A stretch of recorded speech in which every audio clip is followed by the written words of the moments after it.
Have you ever watched a moment unfold so raw, so real, that it made the entire world hold its breath? One that wasn't just about politics or ego, but about something far deeper, something every soul can feel? What you're about to hear isn't just a clash of presidents. It's a testament to the silent strength of kindness, the power of dignity, and the hope that still lives in the hearts of those who refuse to be broken. And it all started on a polished stage, under glaring lights, with the world watching. It was a global broadcast, the leaders of a New World Summit in Geneva. Millions tuned in. Flags of every nation lined the marble walls, and at the center sat two men from opposite worlds. Donald Trump, brash and bold, seated at one end of the long table. And at the other, quiet, composed, eyes full of a storm he refused to unleash, stood Ibrahim Traoré, the 36-year-old president of Burkina Faso. A soldier, a father, a man who had once fed orphans from his own hands and walked miles with grieving mothers to bury their children after foreign drones missed their mark. The moderator barely finished introducing the segment before Trump leaned into his microphone, eyebrows raised, and said with a smirk, "Ibrahim, you talk about independence and dignity, but tell me, how's that working out with no aid and crumbling roads? Sounds like pride before a fall." The audience chuckled uneasily. The cameras zoomed in. You could hear a pin drop. Ibrahim didn't flinch. He adjusted his coat, cleared his throat, and leaned forward. "Mr. Trump," he said softly, "you judge the health of a nation by how tall its buildings are. I judge mine by whether a child eats before she sleeps." People turned in their seats. The room shifted. This wasn't going to be politics as usual. "In my country," he continued, "a boy named Madiu walks 4 miles every morning to get clean water for his family. A girl named Aicha teaches the younger children under a mango tree because our schools were bombed. And yet they laugh. They help each other. They dream. Tell me, Mr. Trump, can you understand what it means to own nothing and still give your last piece of bread to someone hungrier than you?" There was no applause. Not yet. Just silence. The kind that humbles, but the story wasn't over. Because it wasn't about the leaders anymore. It was about the acts of kindness that echoed behind them. The moments that the cameras rarely caught. 3. Days before the summit, Ibrahim had walked unannounced into a refugee camp on the outskirts of Geneva. No security, no media, just a coat and 2 warm hands. He'd been told a boy from Burkina Faso had been separated from his family while fleeing violence in the Sahel. The boy, 6 years old, wouldn't speak to anyone, wouldn't eat, just sat by the tent flap, watching. Ibrahim found him curled, under a thin blanket. "Are you cold?" he asked gently.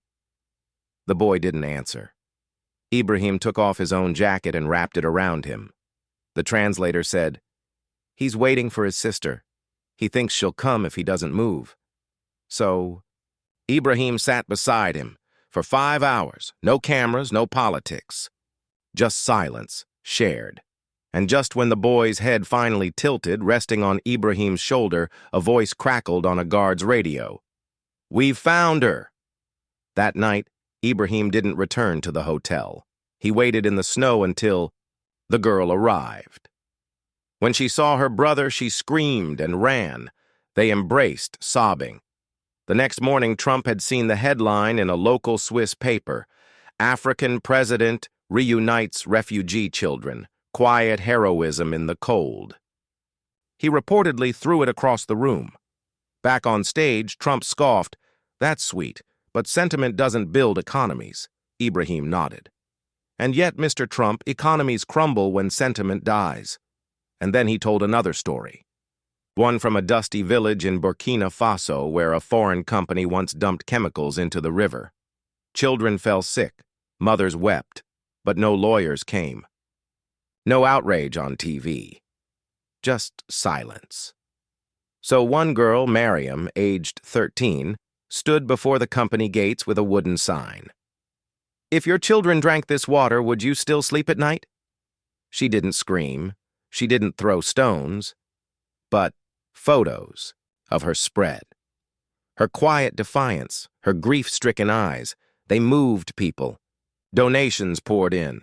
Volunteers came. Engineers built a filtration system. And that girl? She now teaches water safety to surrounding villages, because one child refused to accept silence. Ibrahim paused, looked into the crowd.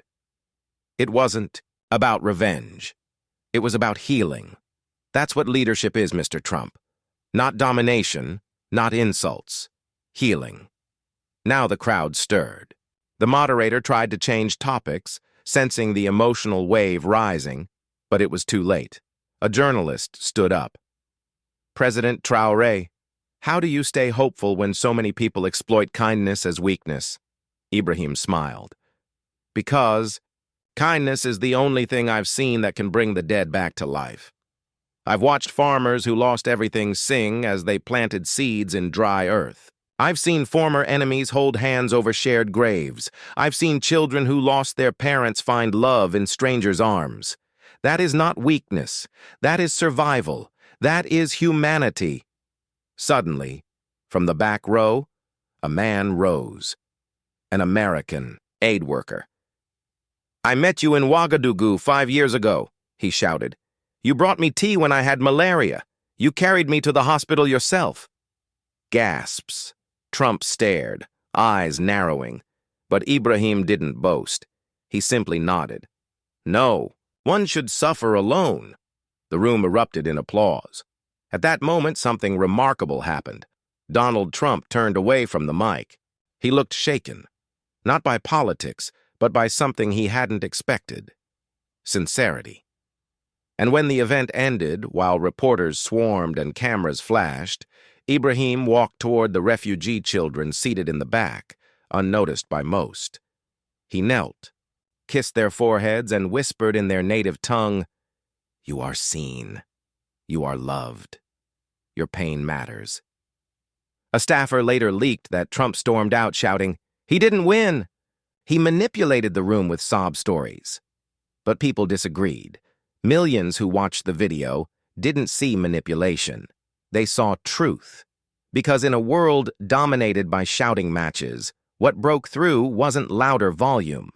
It was softer hearts. What dismantled egos wasn't power. It was humility. And what saved hope was kindness. So the next time you feel like the world is too dark, too loud, too broken, remember this moment. A young soldier, a refugee child, a quiet reunion in the snow, and one soft-spoken leader who reminded us that kindness doesn't just belong in fairy tales. It changes lives. It rewrites narratives. It silences even the loudest rooms. And it just might be the most powerful force we have left. If this story moved you, share it. Like, comment, and subscribe to keep the light of stories like this alive. And if you've ever witnessed an act of kindness that changed you, tell us below. We read every word. Your story might be the one that saves someone else tomorrow. And don't forget, our next video reveals what happened when President Traoré visited a school in New York and changed a little girl's life forever. You won't want to miss it. Hope is real, and it lives in moments like these.